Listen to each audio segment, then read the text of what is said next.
Good afternoon from downtown Minneapolis. It's Dave Borton and Joe Marocco.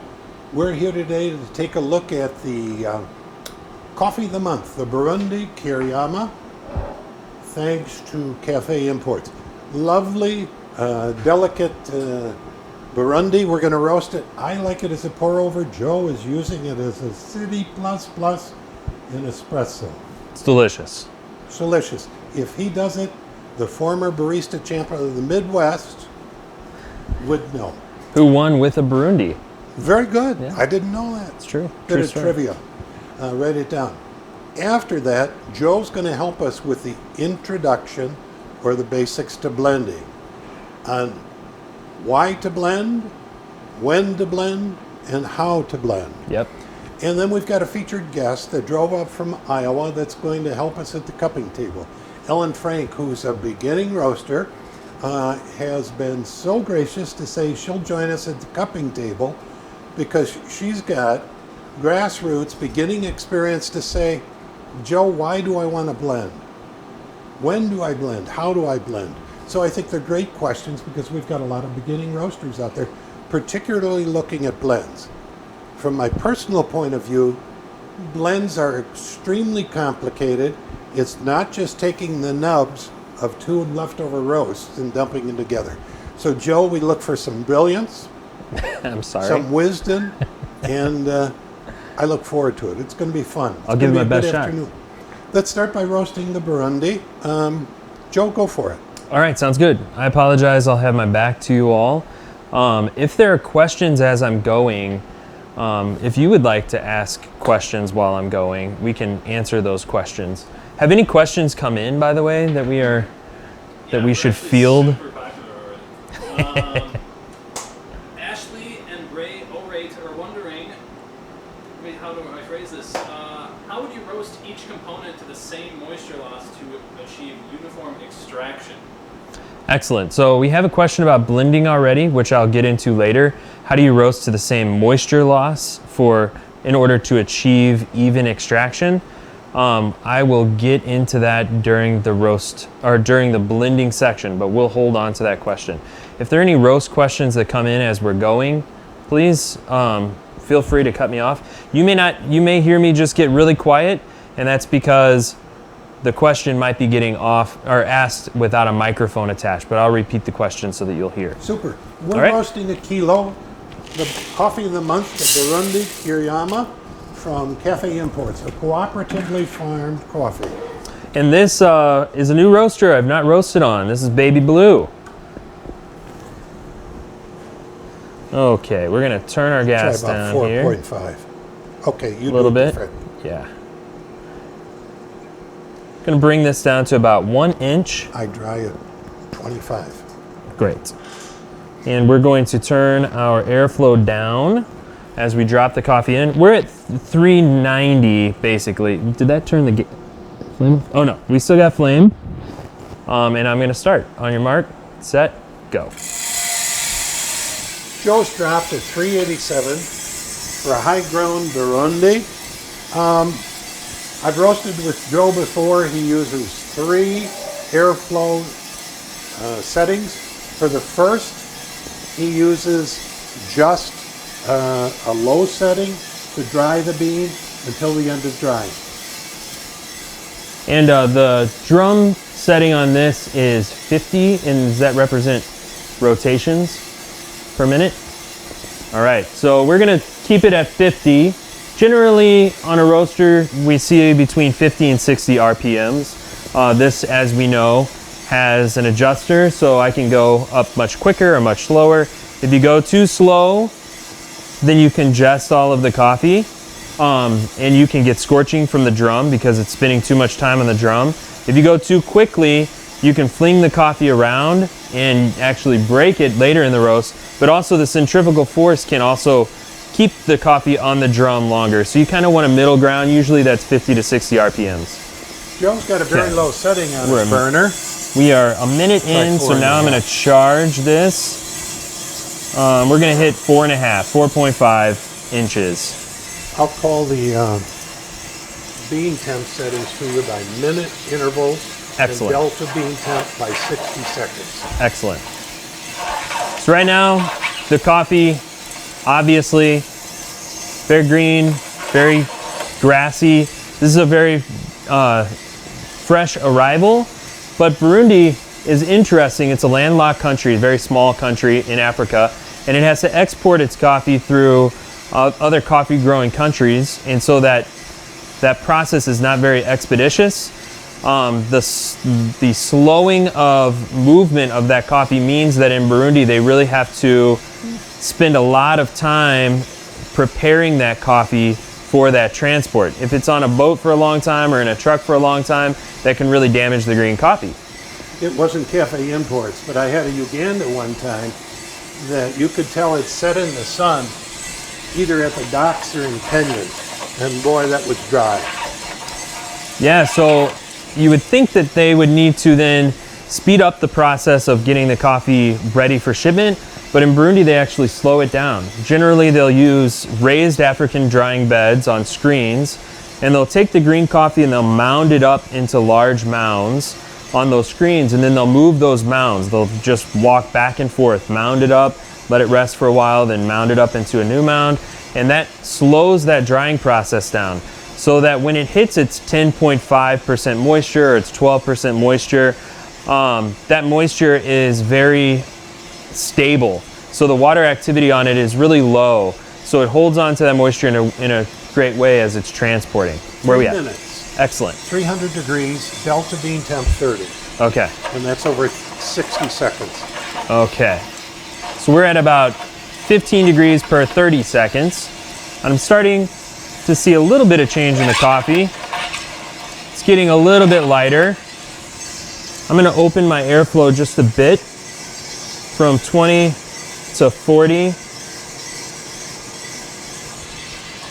on my airflow control.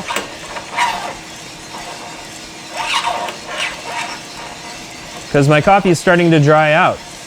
And as it's starting to dry out, that means that now the moisture that's in it is trying to evacuate, so I'm going to go ahead and let that process start. But not let it start too quickly. Good. 4 minutes, 320, delta bean temp 20, over 60 seconds. So by opening up that airflow a little bit, that slowed the coffee down quite a bit. So I'm actually going to come back to 30. I think I opened it a little too early, a little too fast.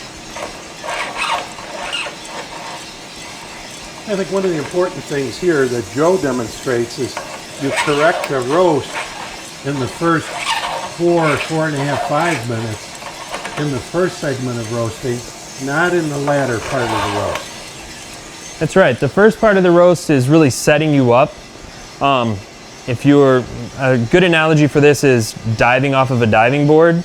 All of the action happens in the air, but the drop on that diving board, how quickly you are adding momentum into the board is how quickly you're going to fly off of the board. So during the green to yellow stage, that's kind of like you're bouncing onto the diving board and gathering momentum to then move forward as you're going through change. 5 minutes, 335, 14 degrees delta bean Okay, temp. great. So You we're lost going. me in the analogy. That's all right. I don't transfer analogies too quickly.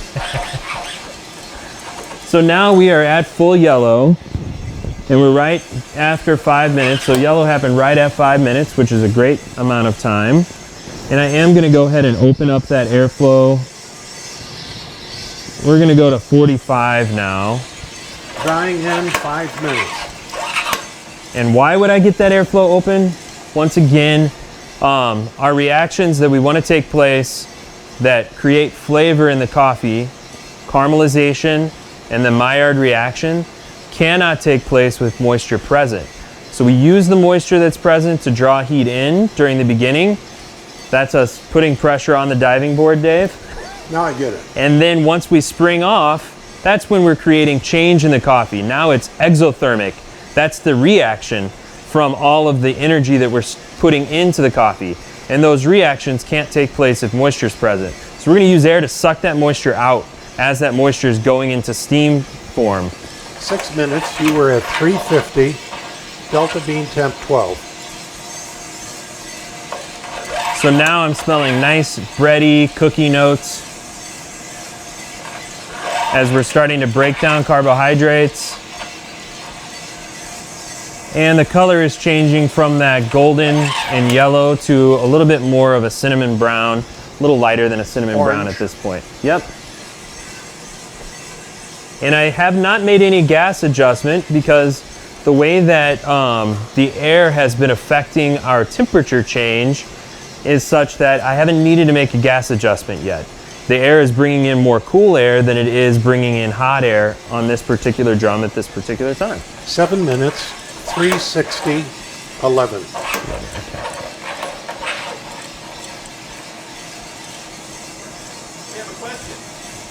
We have a question.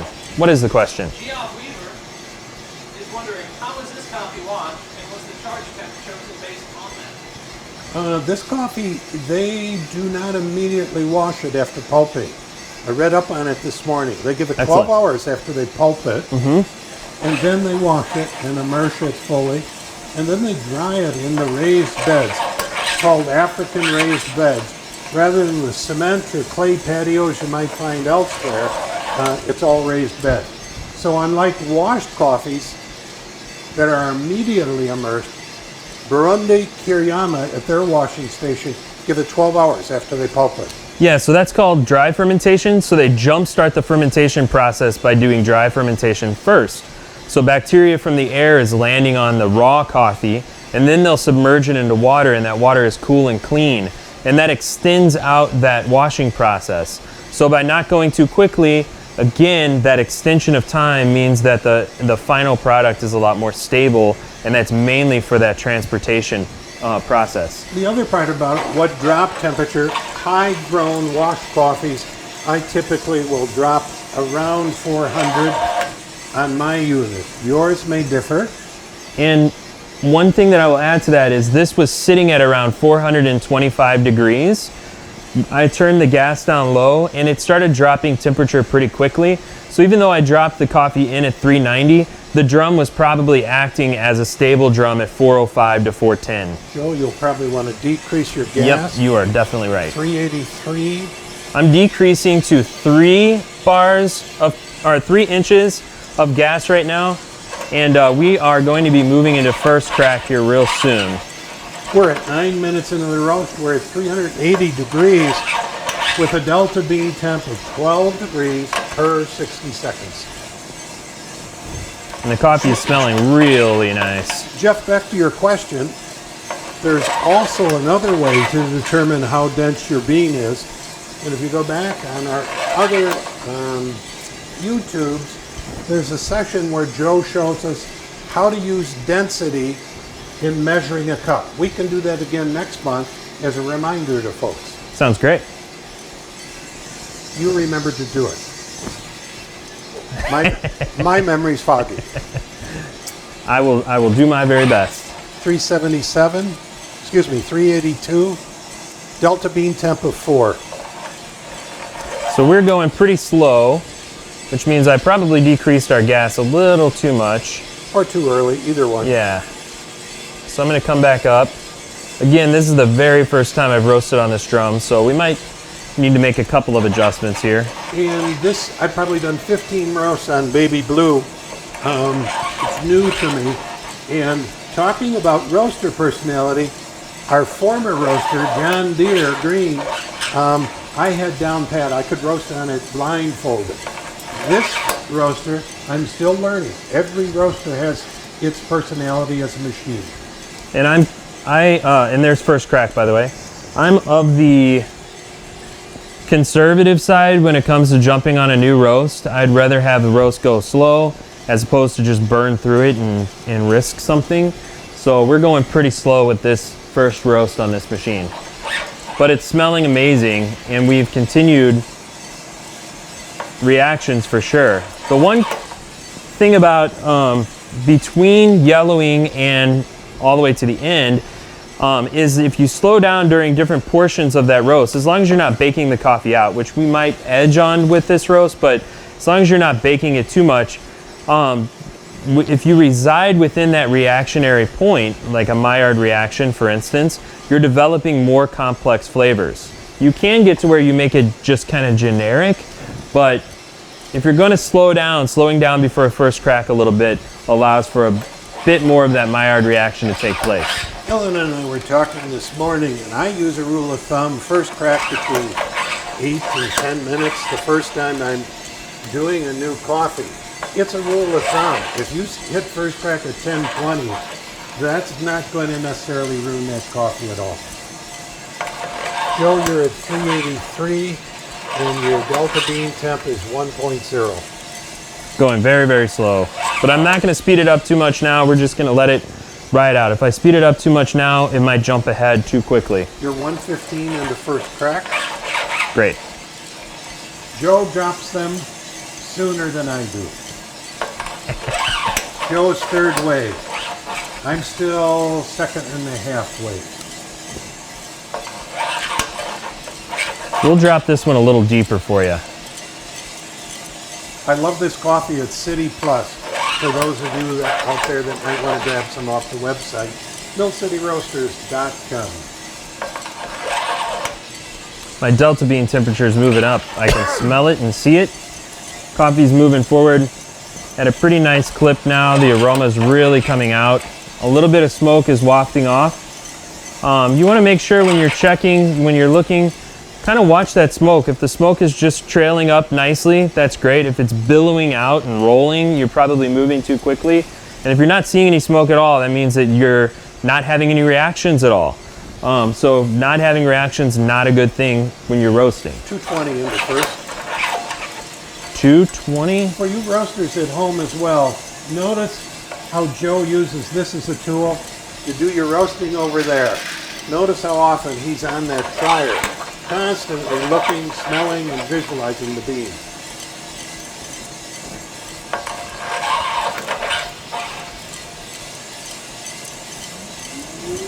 Thank you, sir.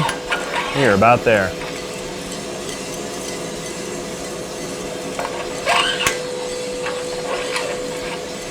Three minutes. I'm going to go ahead and call it here.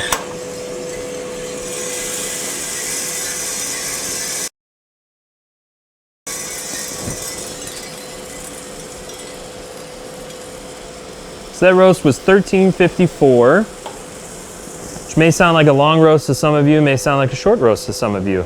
It's a nice medium span for a roast.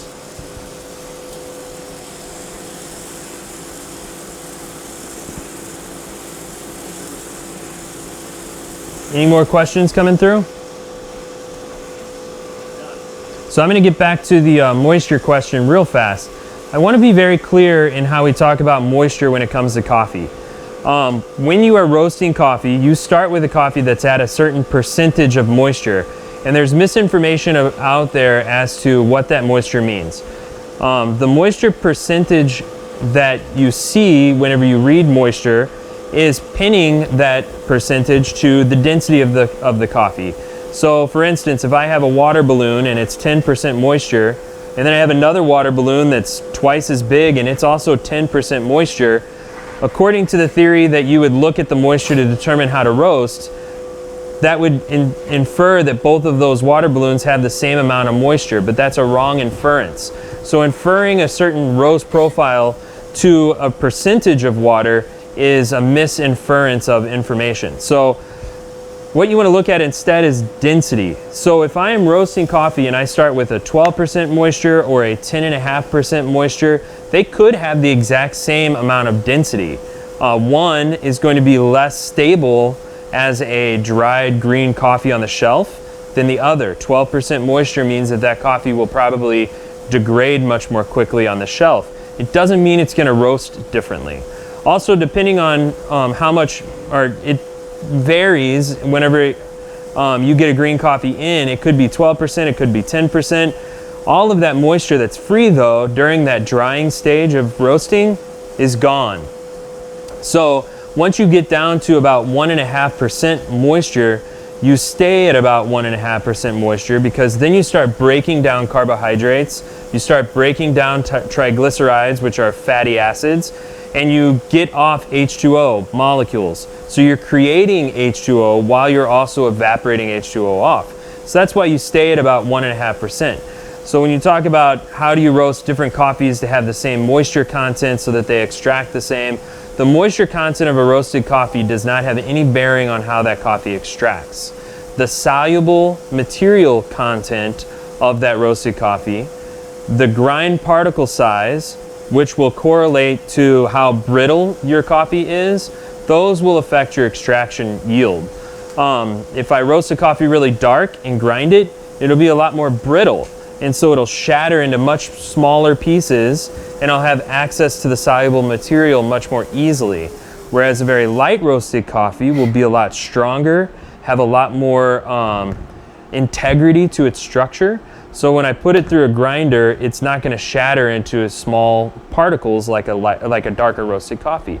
Not only that, but there is a tendency to roast light roasted coffees in a way that the core of that coffee is under roasted, and so the core of that coffee may not have all of the soluble material in it that a darker roasted coffee will.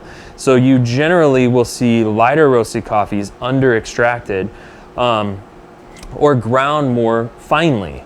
Joe, is now a good time to segue into pre-blending for Absolutely. purposes of roasting, or post-blending, blending post-roast? One question Yes. before we jump. Oh yeah, we have a question here. Harrison jumped on and asked, when you say you can smell it speeding up, what are you smelling?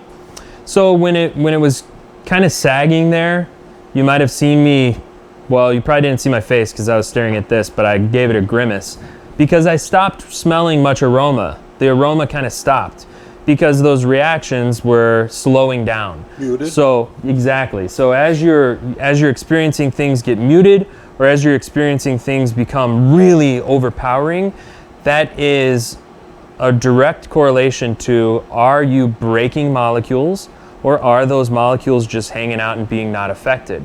So I smelled when we were getting down to that 1 degree rate of rise, and I smelled when we started coming back to that 4 or 5 degree rate of rise, and then I could see a correlation of that and how much smoke was coming off of the coffee. It's kind of like if somebody's smoking a cigarette and it's hanging out, there's not a lot of reaction going on, so you can't really smell it. But as soon as they take a draw on it and then breathe out, there's a ton of reaction taking place, and it becomes overpowering in its aroma. Same exact thing. We're pulling more heat through the coffee, and so it's kind of like the cherry on the end of that cigarette. It's going to start really giving off a lot of reaction. Very good. Why don't we move over to the cupping table? Mm-hmm. Good place to start is, when I start with blending, do I roast them separately or roast them together? Mm-hmm. Ellen Frank from Auburn, Iowa is going to join us at the cupping table. She's a beginner as a roaster, and will be having a blend in her lineup of coffees. So she's got a good viewpoint of beginning points, beginning questions, and she's gracious enough to join us today. And I haven't primed her with any questions, so her questions, some of them she's asked a little bit and we've told her to wait, and then some of them are going to be off the cuff, just like your questions hopefully will be off the cuff. Give us about a 20-second pause. Katie, if you'd bring out the hot water, we'll begin.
We're live. Joe, I'm going to let you take over here. This is the introduction to blending. And I'll try to keep it brief. Why blend, when to blend, and how to blend. Yeah, so the first question, why to blend? There are several reasons why somebody would want to blend coffee. The most popular reason I experience is that a blend can really invoke a part of your brand. There is continuity in a blend to where a customer that is looking for a nostalgic connection to your brand can go in and find that blend that they're used to. Whereas your single origin coffees may be on rotation due to seasonality or availability, and the roast profiles of those coffees are going to be kind of all over the board. A blend is something that somebody can continue to come back to and expect a result every time. So it's important, in my opinion, that a blend that has a certain name have continuity throughout the year, or if it's going to change, that those changes are very slow. So how do you approach a blend? These, of course, are going to be views of my own opinion, so I don't want to tell you how to approach a blend. A blend is really a culinary expression of your feeling about how coffee should taste. So if you have a coffee, here's one reason you should blend. If you have a coffee that's lacking dimension, as opposed to using that coffee as a single origin offering, you can take another coffee that has the dimension that coffee A is lacking and put the two together and create something that's better. The two parts are not as good as the whole is going to be. As an example, I had a friend in Seattle that just did this exercise. He had a Colombian that was okay. He mixed it with an Ethiopian, and that blend sparkled because the Ethiopian brought the acidity and the life to the cup. It was a good Colombian, but it wasn't an excellent Colombian. And so that Ethiopian gave it that measure to make it a wonderful blend.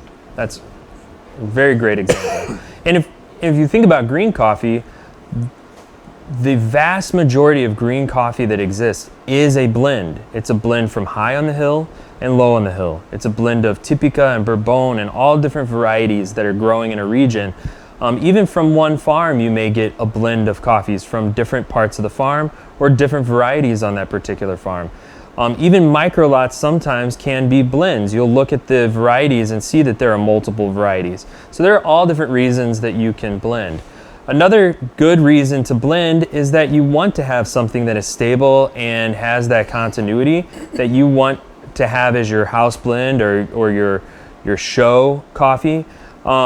And then another reason is for espresso. A lot of times espresso is something that we want to keep constant and have a thread that runs, from day to day, week to week, month to month, and year to year. And espresso is a great place to start with a comfort or a nostalgic coffee.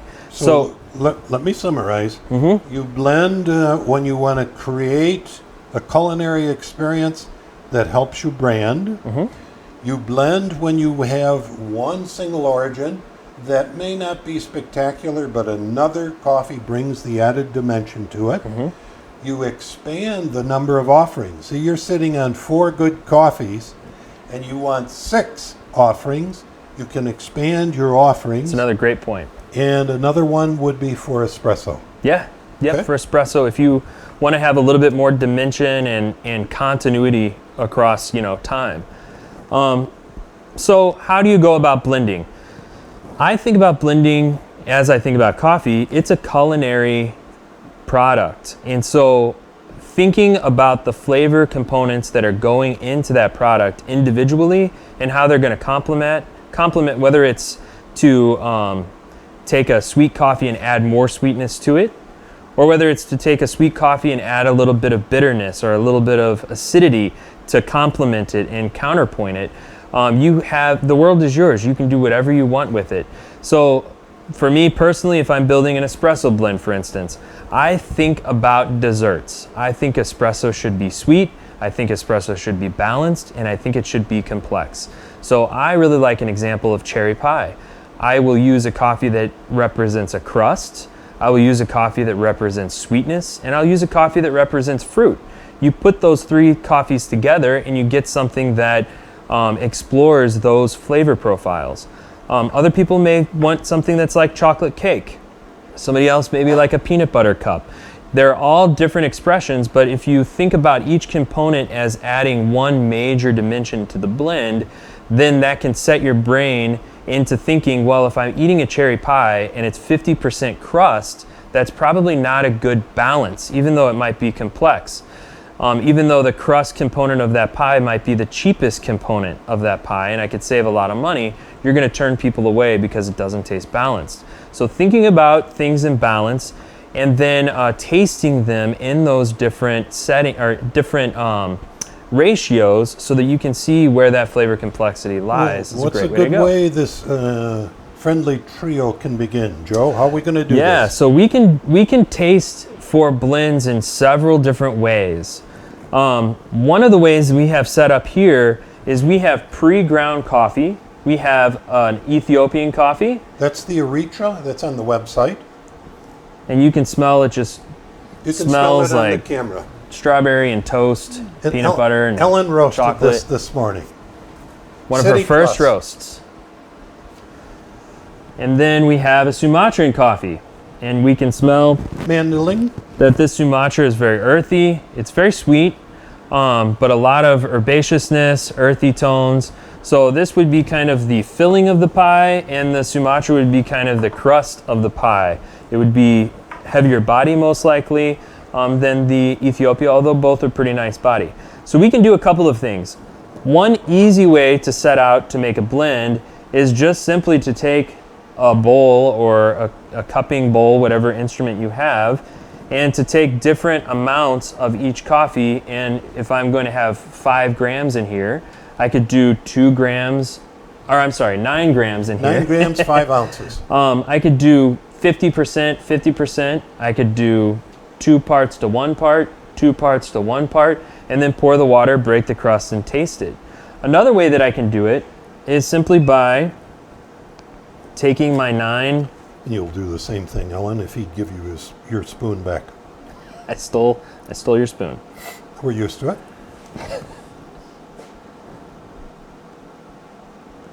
Almost there. There we go.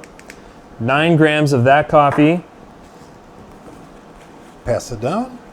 There you are. And you'll tear it out on the left, Ellen. Whoop. There you go. If you could do the same for me. And then we'll do 9 grams of the other coffee. We'll pour the water. We'll treat it just like a cupping bowl. And then after we get to the liquor, we can then pour different quantities of the extracted coffee into a cup and taste several times at several different ratios and begin to develop a preference as to how we want these ratios blended. Another key thing, I'll talk about a couple things while we're weighing stuff out here, is...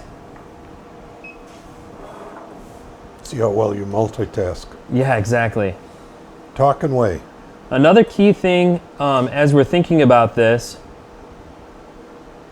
is seasonality. So if I'm building a blend and I have 50% Ethiopian natural, and I know that Ethiopian naturals are harvested in a very tight window, and that I won't have access to that coffee 12 months out of the year, it's probably a good idea for me to have a third component in that blend, so that when that Ethiopian natural goes out and I have to sub for another natural, I don't send my customer through flavor whiplash. When they come for that nostalgic experience and they taste something vastly different, I've just broken that contract of trust that I have with that customer. So I really prefer that if you're going to have a blend, and that blend is going to be a constant, that you have at least 3 components. And I look at this as braiding. You'll have 3 components and you're weaving them together throughout the year. One of those components might go out and you might have to replace it with another component, but it's much better to replace 1/3 of a blend than it is to replace 50% of a blend. And as you're getting close to when you are going to replace the old coffee, narrow that coffee down so that it's not 30% of the blend for the last few weeks that you have it. It might be 20% and then 10%. You're kind of weaning that one out as you're weaving the other one in slowly so that you have continuity from taste to taste to taste for your customers. So your blend is going to be a living breathing creature that you're going to have to tend to, and you're going to have to make subtle changes in order to keep it a constant thing. Just like our bodies are different cells today than they were 7 years ago. We have completely different cells, but we're the same creature. Joe will probably want to move along and pour some Probably water. so. You're probably right. Okay. Do we have a timer set? Can I ask a question before we? Yes, we have a Cody question. is wondering, matching solubility of coffees within a blend for even extraction when brewed, is that important, and how do you do it? I do believe that matching solubility in coffees is important from one component of a blend to another. And the reason I believe this is if one coffee is a lot more soluble than another coffee, then you're going to have that coffee overpower the other coffee in solution. If you have that happen, then you'll under extract one coffee and you'll get its acidic nature, and you won't get the full body and complexity from that coffee. And then you'll over extract the other coffee. Here's the water, Dave. You'll over extract the other coffee and you'll get its bitter component. And what's missing is the middle, the body and the sweetness. So by over extracting one and under extracting the other, you're really seeing two polar opposites, and it's kind of like a barbell instead of a really, nice, evenly brewed and consistent product, especially if you develop your blend in this way. So since I'm extracting this one to optimum extraction and this one to optimum extraction, and then combining the extractions, that doesn't tell me how these two are going to do if I pre-roast blend or post-roast blend. So as we're waiting for these, go ahead. Well, I was just going to say, for those of you that aren't familiar with this approach to cupping, we are using 5-ounce containers. I like the porcelain because it retains heat. Joe's put 9 grams of coffee into each of these. Clean this for We're you. going to let it steep for 4 minutes. We're going to break the crust. Joe's going to show Ellen how to break the crust. Smell the coffee. We will take the schmutz off the top. And at about 8 minutes, we'll begin to take these. And Joe's going to show us beginners how to cup coffee. That's right. I have a question. Yeah, we have a question. Speak up. I'm in between the experts here, and I just noticed how you filled our cups to the very top, and Dave, you didn't. Is there a reason for that? Yes, I spilled quite a bit. It's that simple. Okay. But this is my shooting hand. Yes. Yeah, so let's talk a moment about pre-roast blend versus post-roast blend, some of the pros and cons. Pre-roast blend means that you take the green coffee, you put it together as it's green, and then you roast it, and you roast it to one roast profile. Post-roast blend means that you take the green coffee, you roast each coffee individually. Once they're roasted, you then blend the two coffees. Neither one is right or wrong. I do have a preference, generally speaking, but not all of the time, and it really depends on what you want your output. My personal opinion is that pre-roast blend sets up a barista to better extraction and more, less frustration when they're trying to extract coffee because of that level of brittleness.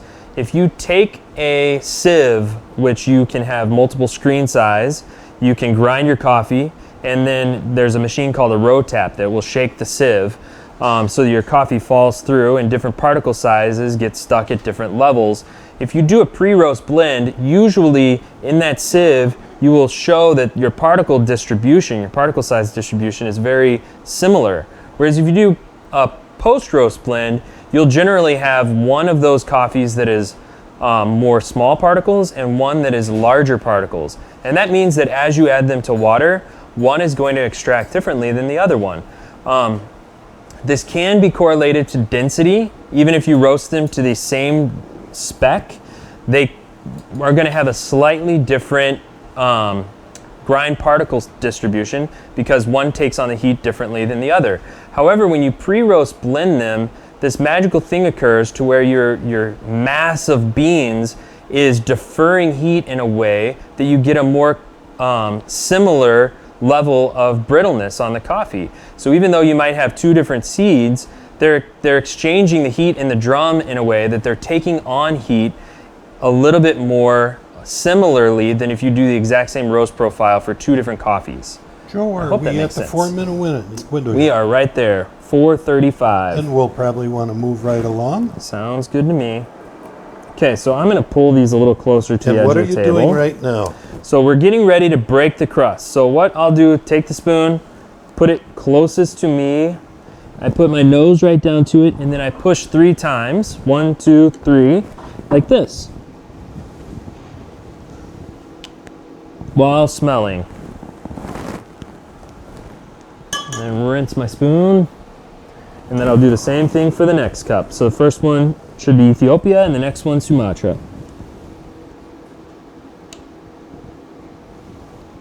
And we can really experience on the nose there, which we call the aroma when we're breaking the crust. For me, is I went into the Ethiopian. It's full of fruits Super and florals. fruity. It's, I don't know what you want to call it, a cherry or a strawberry in there, and it's a very sweet floral smell.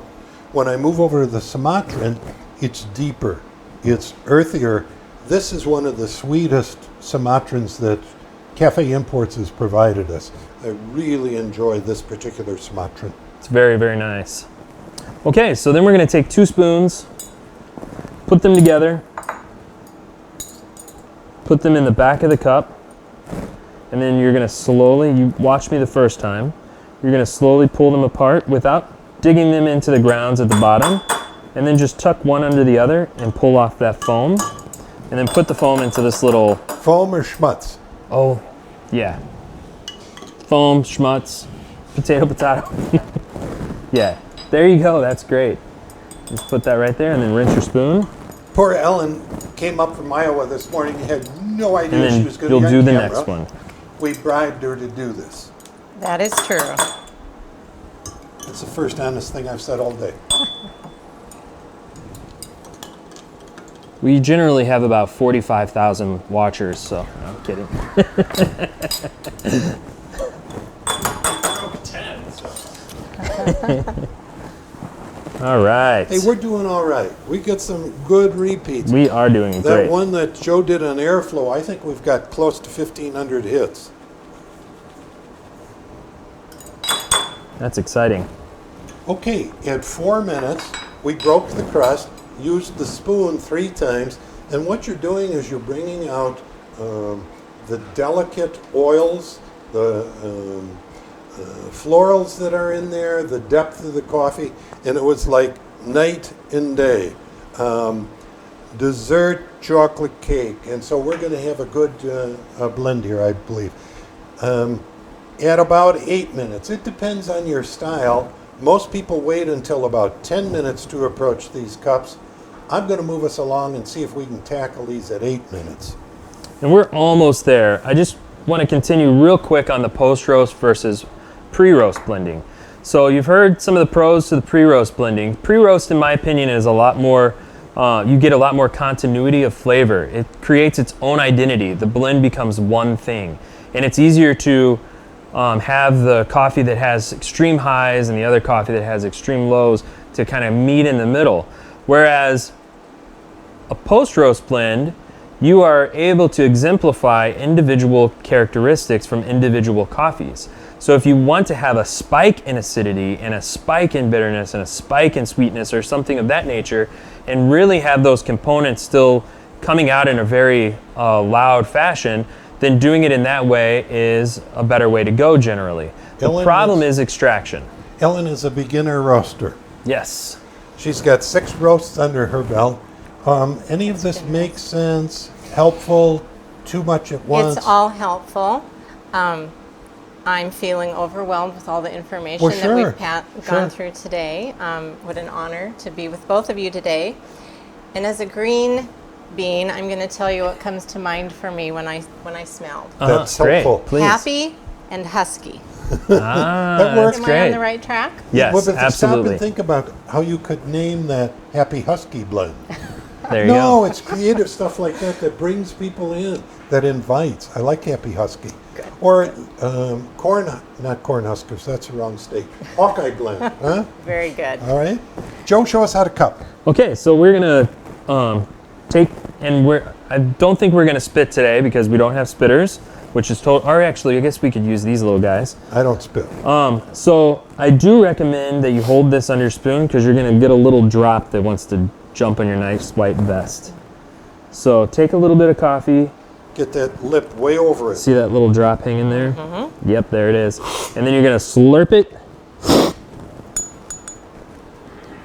And if you don't slurp it as loudly as we do, it's totally cool. Okay. A little What you're trying to do is aspirate it. You're using your inhale, bring those coffee droplets to the back of your throat where your retronasals are. Do you know how like you smelled something when you eat? This is the same purpose. What you're trying to do is draw that coffee back into your retronasals. And it takes a while to learn. So then we'll taste the first one a couple times and then move to the second one. I went too dark on the Ethiopian.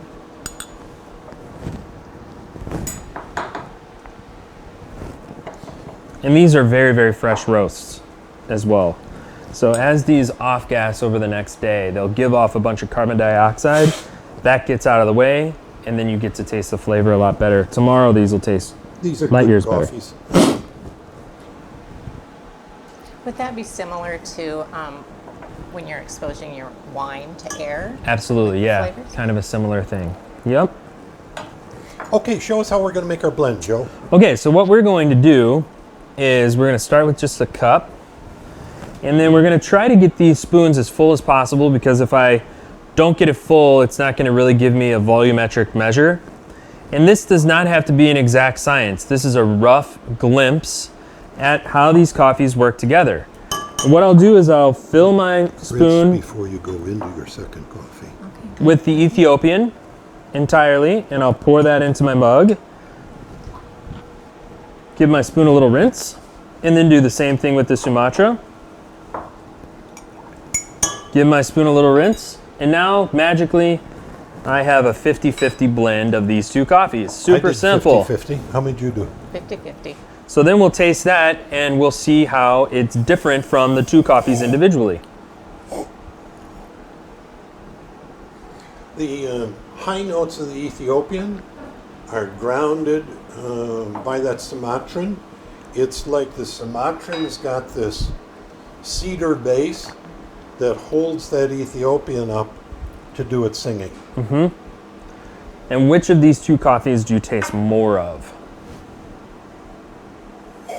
That's one question. I'm all about balance and seeing where the different coffees are. So when I'm developing a blend, I'll usually do equal parts. And then if there's one coffee that's overpowering or domineering, I'll dial that one down. If there's one coffee that I can't taste, I'll dial that one up.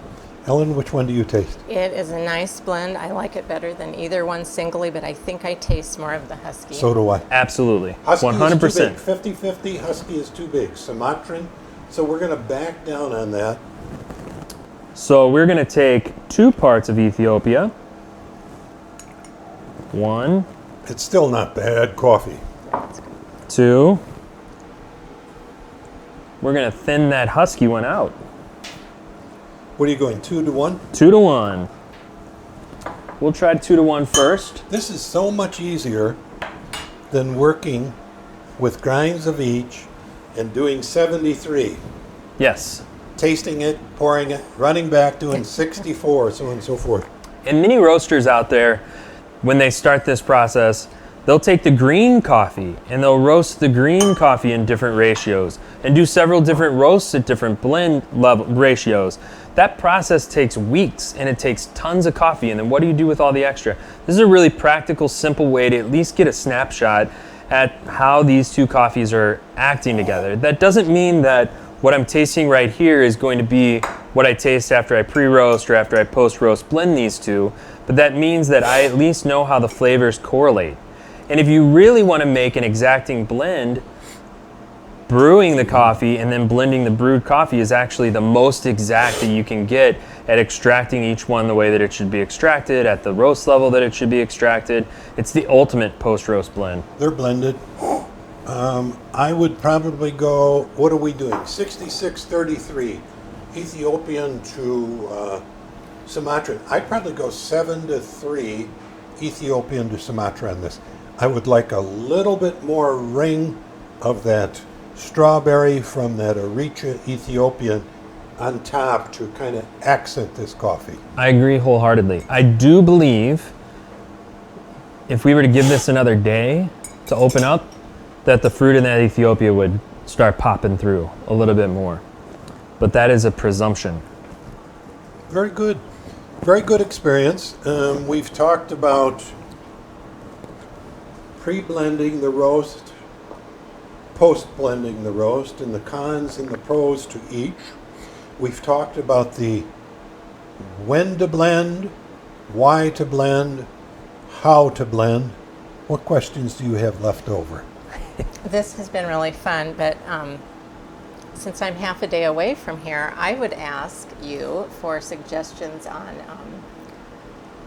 where to go on websites or books that a beginner could use for information.